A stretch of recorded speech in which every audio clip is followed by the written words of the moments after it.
Hey everyone, Matt Martin here from Smooth River Guiding. I'm sitting down with Chris today from Drift Outfitters and we're going to go over my favorite tube fly for fall steelhead in Ontario. This fly is one you're definitely going to want to have in your box. Throw it in there, you're going to catch fish on it. We're going to start off with a medium tube in our tube fly needle. There's lots of different tube fly needles on the market. As long as it fits the diameter of the tube, you're happy. Slide it on there till it's just snug because you want to be able to get them off after. So this is going to be a reverse tied fly. We're going to kind of do it all the steps backwards. We're actually going to start with the head of the fly and work our way to the tail of the fly and spin the fly around in the vise and finish it off. So we're going to start our thread towards the which is actually the back portion of the hook, just to create a good thread base, making sure you're leaving about 1/4 inch or so of bare tubing for your junction tubing to find a home when you start fishing this fly. Doesn't need to quite be touching wraps. Be careful with your tube fly needles. They, when you're wrapping, it can kind of get in the way of your hand. Just work your way up. Messy wraps are fine right now. It's all going to be covered up. This fly is designed to be tied to be a quick tie, one that you can fish close to the bottom, close to cover, and not worry about losing in the trees. First step is going to be a little bit of polar flash. I like it in the pearl color, but play with colors. You're going to see that orange and white is a real staple of mine, so we're going to tie some orange and white flies today. But we're going to tie this in on both sides of the tube, basically the near side and the far side. So you're going to start on the far side, basically tie it long so you can trim it to length after, because each marabou's plume is a little bit different in length. Let's wrap that there. Almost have enough to double that over, actually. Yep, perfect. Pull that around the near side and just kind of smush it in with your thumb to spread those fibers around. You want these fibers and this style of tube, you spread it full 360 around the tube. You don't want it to just be kind of blocks. We're going to take a marabou plume. When you look through your marabou, you want something that's got a good stem, some good fiber length. Like that one maybe. Seems pretty good. To make a flowy fly, we're going to strip off the bottom portions. They're kind of always a little bit of junk on the bottom. And you don't want it to be super dense. You want it to be a fairly sparse plume. You don't want big, heavy individual feathers or fibers.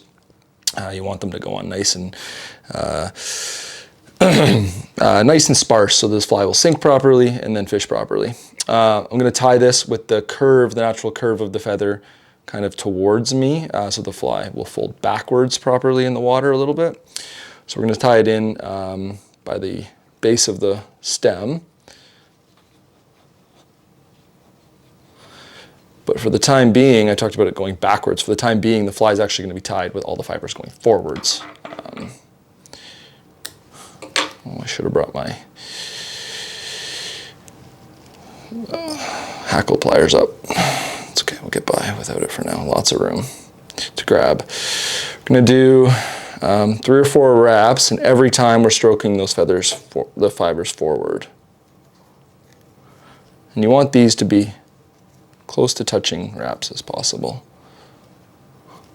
Trying to build up a lot of bulk,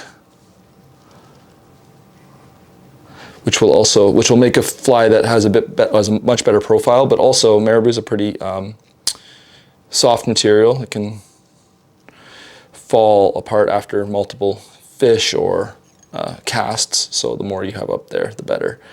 I'm going to secure the tip in, just a couple wraps, and snip the tip of this off. So every good Skagit style fly has some sort of a prop to keep the marabou up instead of it folding flat to the shank or the tube. So what we're going to use for this is just some polar chenille. Really like this stuff because it's quick, it's easy to make a prop. It also adds a lot of depth to the fly from the inside with that veil of marabou over top. So you're going to snip off about a 6-inch section or so, maybe a little longer. You're you're going to use this, tie this in quite heavy. There's better prop material out there for sure, like Arctic Fox and big heavy hackles and stuff, but this makes it really quick and it increases the durability of the fly. Polar chenille always has some sort of a direction to it, so you want to make sure that you're kind of like a hackle fiber, tying it in. And again, we're working towards the back of the fly. If you're wondering why, you know, there's not going to be two steps. There's not going to be another set of marabou here like an intruder. This is actually the front, keeping that in mind. You're going to move your thread quite far down the fly, close to where the fly is going to end. We're going to stroke those back.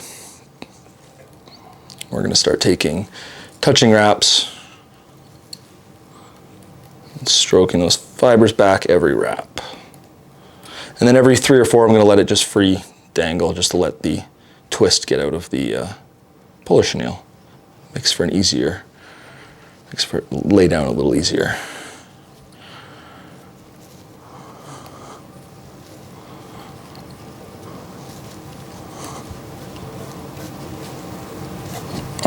I would fish this fly pretty much anywhere. Kind of the same areas you would fish an intruder or a hobo spay. It's basically doing the same thing. Bait fish kind of colors. I do really like bait fish colors for hot, fresh fish. Coming right out of the lake, they've just been spending their summer eating them. So I think there's a little bit of memory associated with those fish. As the season progresses and they've spent more time in the river, I often find switching to colors that are less natural or maybe more of like a sculpin-y color as well can be good.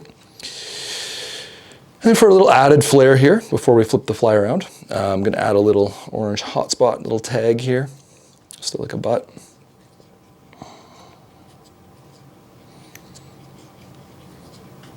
Going to build it up just a little bit with the thread. The orange will really come through the veil here. You'll be able to see it when you're actually fishing it, so it's kind of nice. Do a whip finish at this point, making sure when you're whipping over your previous whip, not whipping away from it, if that makes sense. In this case, towards the head of the fly, not towards the tail of the fly. That'll allow for a much more durable whip finish.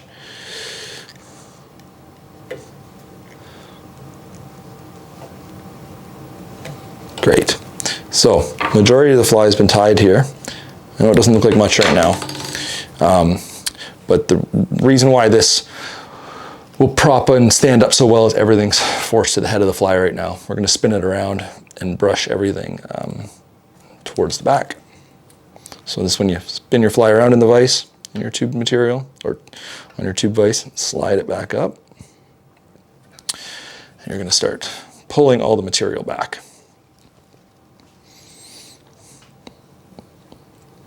And it looks like I got really lucky with the length of that polar flash. I don't need to trim it. It's perfect, right to the tips. Cool. So that fly on its own right there would definitely fish. But it's always fun to add a little bit of extra flair to your spay fly. So I really like some Lady Amherst. It's always a nice addition to the fly. Gives some good modeling, lifelike kind of speckles. In most bait fish, they have some contrast. So adding a little bit of that to the head will make a huge difference. So I'm going to start my thread again, right in front of the marabou now. Just enough to secure it. And we're going to start out by, I'm a fan of like one spread out all the way around the fly instead of groups of two. Like I know the hobo I think is traditionally groups of two. But for me, whatever reason, I like to, kind of like the hands of a clock, go all the way around with just one wrap or two to secure it. And we're just going to basically go work our way right around the fly while trying to keep that marabou out of the way. Sometimes you just need to dampen it a little bit.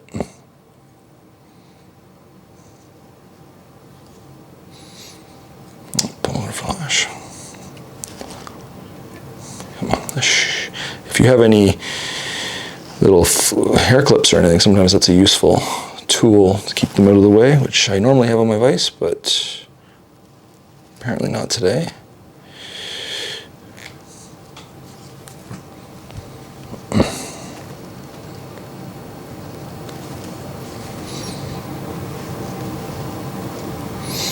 Should take about 6 or 8 individual fibers to get this fly where I like it.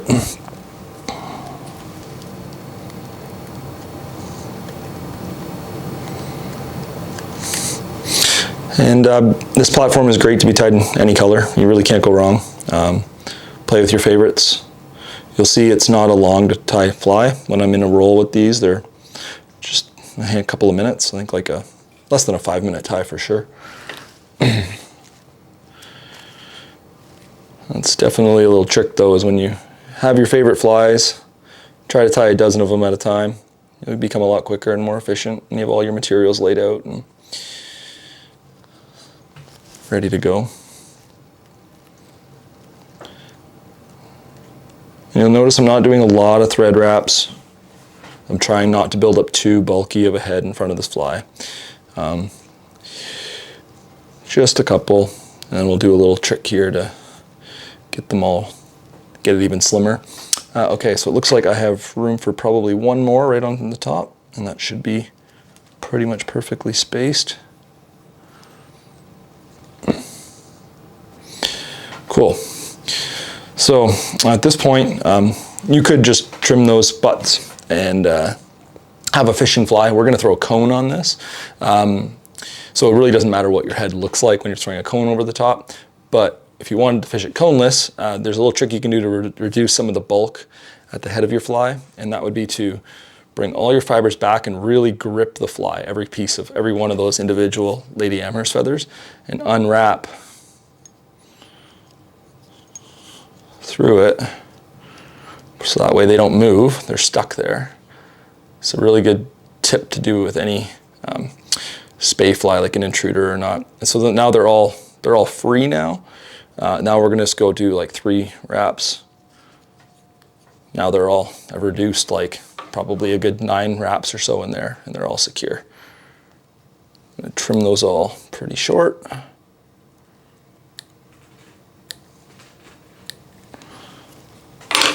Just 1 or 2 extra just for security.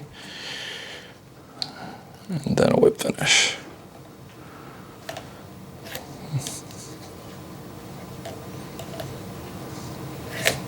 All right, so we're at this point. We've just snipped our thread. I'm just gonna add a little dab of super glue around the tube. And we're gonna slide on our cone. The super glue will really just help that cone stay in place, obviously. Make it a more durable fly. What I like to do with the glue is kind of pull those fibers forward, just to give it something else to help prop up against. Just give it a second to dry, and it'll create a nice profile. So at this stage, we're just going to slide it off the needle. Oh, there we go.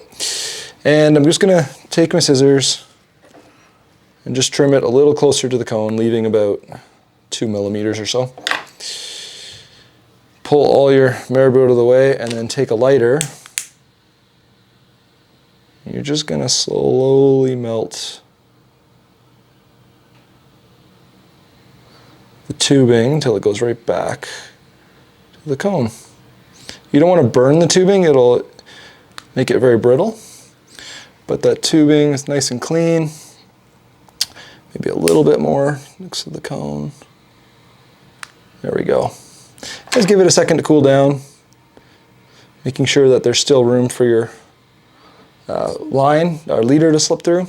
You can always take your bodkin and open that hole up a little bit before it fully cools, if needed. And there you go. Throw it back on the vise. And that's it. Great fly. Fish it anytime.